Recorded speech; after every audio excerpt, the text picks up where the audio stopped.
Hey everybody, welcome back to Be Better on Purpose with Dr. Darryl L. Jones.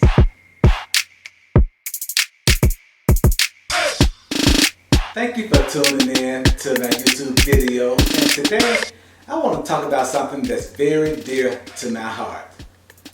HBCUs, historically black colleges and universities.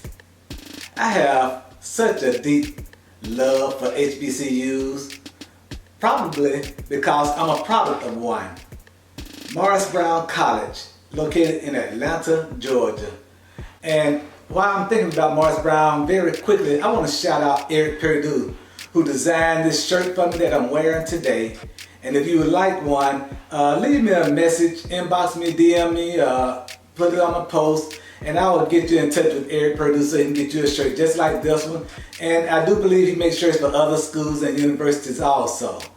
But my love for HBCUs, it started a long time ago when I was a little kid. My uncle Milton, he once took me to what was called a Battle of the Bands long time ago, and it was featuring Florida A&M, Tennessee State, and Morris Brown College, and back then it was considered Clark College, but it's Clark Atlanta University now. That was my first introduction to HBCUs. I had no idea about the importance. I had no idea about some of the things that happen on an all-black college campus, but once I went to that football game and I saw those bands, I was hooked. I knew then that I wanted to be in a band. I knew then I wanted to be into an HBCU band. But what was so interesting, it was Florida A&M band I thought I wanted to be in at the time. And I'll tell you why. When I was at the game, the first game featured Morris Brown College and Clark, which was a very good game, very good bands, and I thought I had seen it all until it was time for the second game. And the second game featured Florida A&M, more affectionately known as FAMU, and Tennessee State. Now when FAMU band marched in, if you've ever seen it, it is breathtaking, especially for the very first time, especially when you're young kids who have so far only seen high school bands. So when I saw the band march in, I started counting trumpets. I started counting tubas, trombone players, drummers, drum majors. I said they just had so many of every instrument that I had ever seen before in my life.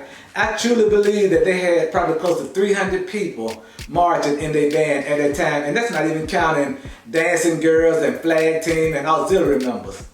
But it was a battle of the band that got my attention and led me to understand what it was about HBCUs and what kind of school it was. So as I asked my uncle questions about it, he was telling me about the different schools, and as a matter of fact, he was being offered a scholarship to Florida A&M to be in FAMU's band also as a percussionist.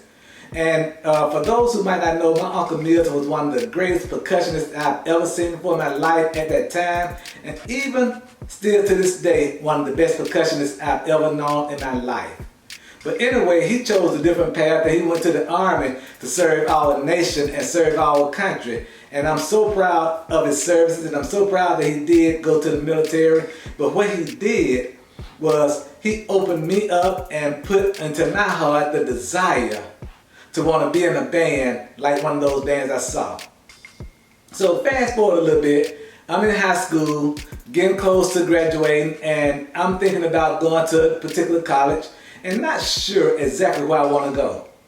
So the offers that I had that seemed like they might be pretty good to me was, I had an offer to FAMU, but they weren't paying everything in full. Bethune-Cookman wasn't paying everything in full. Fort Valley would have offered me the best location and the best choice for my money. Columbia University, which is an Ivy League school, which wasn't even an HBCU, offered me the opportunity to come there up under a pilot program where they were trying to encourage young African-American males from inner city, from poor families, to come there literally free. The problem was, I didn't believe my family had the money to send me to New York to stay by myself, and really, I was afraid.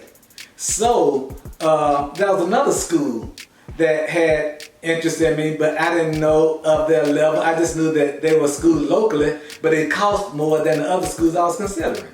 And that was Morris Brown College. Because see, what I had heard was the Atlanta University Center, more affectionately known, the AU Center, schools were expensive. So I didn't really consider them that much, even though I had got accepted by Morris Brown College. I did want to have a school in Atlanta that I could have as a school that I did say I got accepted into. But what happened, one day as it got close to me to graduate from high school, I received a phone call from Mr. Cleopas Johnson, the head band director at Morris Brown College. And he called me early one morning. I was on my way to school. And as he called and I answered the phone, and it just so happened, back then we had house phones. We didn't have cell phones back then. But I just happened to answer the phone and he told me, he said, may I speak to Darryl Jones, please? And I said, this is Darryl. He said, this is Mr. Cleopas Johnson. I'm the band director at Morris Brown College. And I see that you've been accepted by Morris Brown College and I want to offer you a band scholarship. Can you imagine the joy that went into my mind and my heart having a band director of a college with a great band who I've already known about and affectionately was already in love with, calling my house, asking to speak to me so I can come and be in Morris Brown College band? You know, I don't know what Devin felt like in the movie Drumline when Dr. Lee came and sat in his living room and talked to him and his mom about going to the fictitiously Atlanta AT&T, who lost the battle to Morris Brown in the movie Drumline, but that's another story. But anyway, I felt like I was a Division I blue chip recruited athlete. I said, here I am, a band student.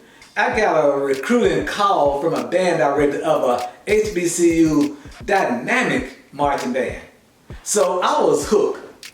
And you know, it was as though I told FAMU, Bethune-Cookman, Fort Valley, thank you, but no thank you. I had the opportunity to go to a school right here in my hometown.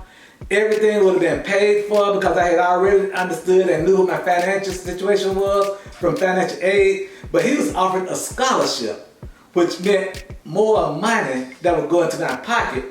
But that's another story also on how much that scholarship was. But anyway, I ended up accepting the scholarship offer to go to Morris Brown, which wasn't a whole lot of money, but I had a lot of financial aid, which means I didn't have to pay nothing to go to school.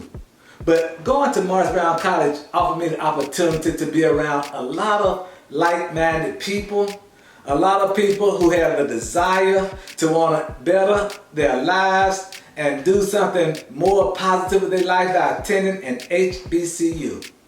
See, I didn't really know about all the other schools, and furthermore, I didn't get no invitation from the University of Georgia or Alabama or Georgia Tech. They weren't knocking on my door. Neither one of them sent anybody, had anybody call me, offer me any money, so I didn't really consider them.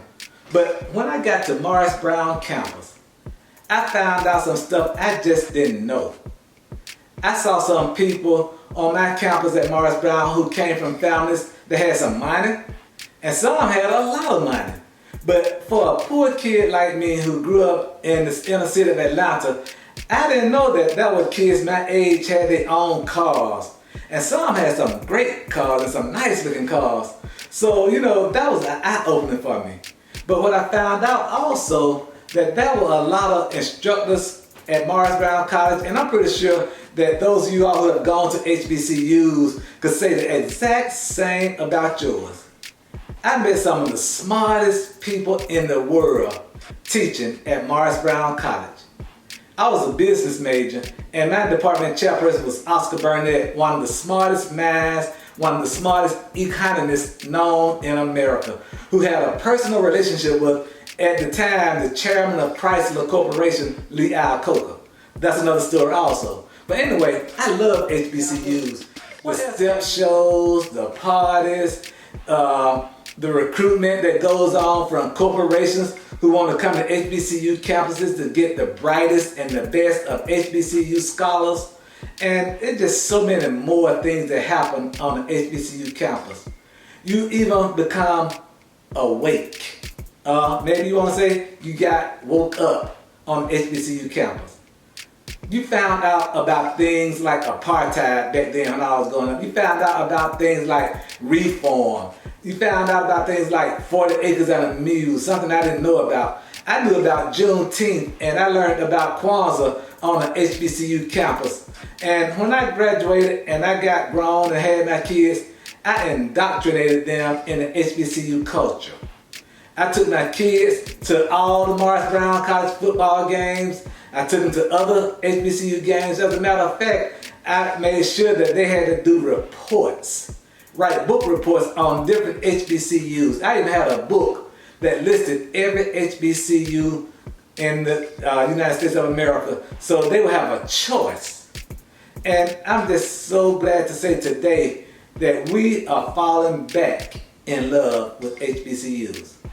So with that being said, I want to encourage our Division I caliber athletes. Choose an HBCU.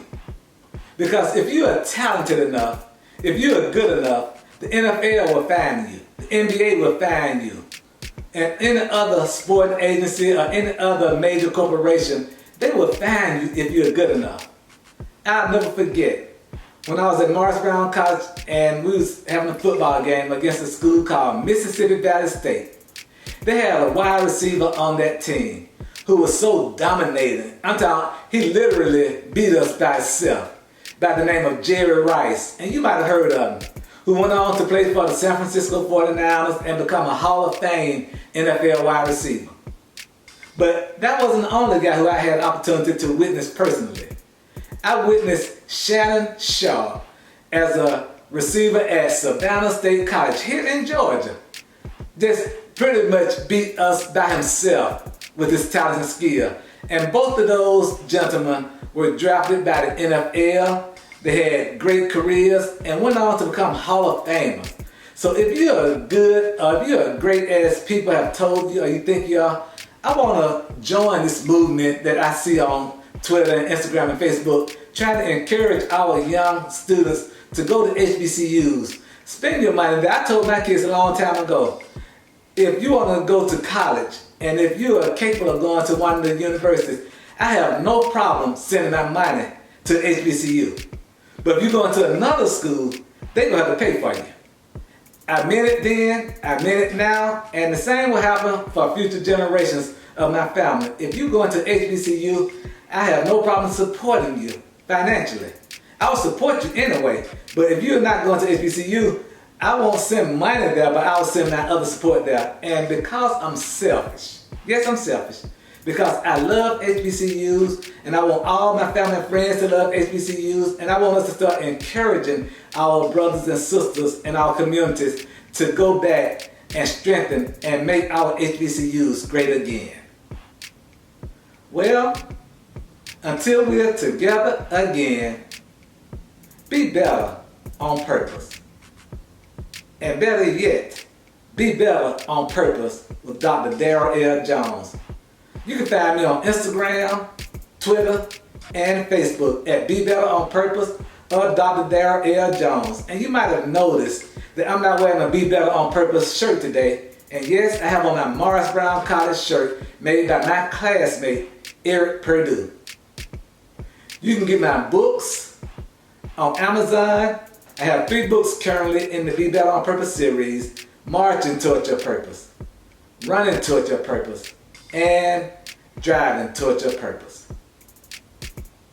See you the next time.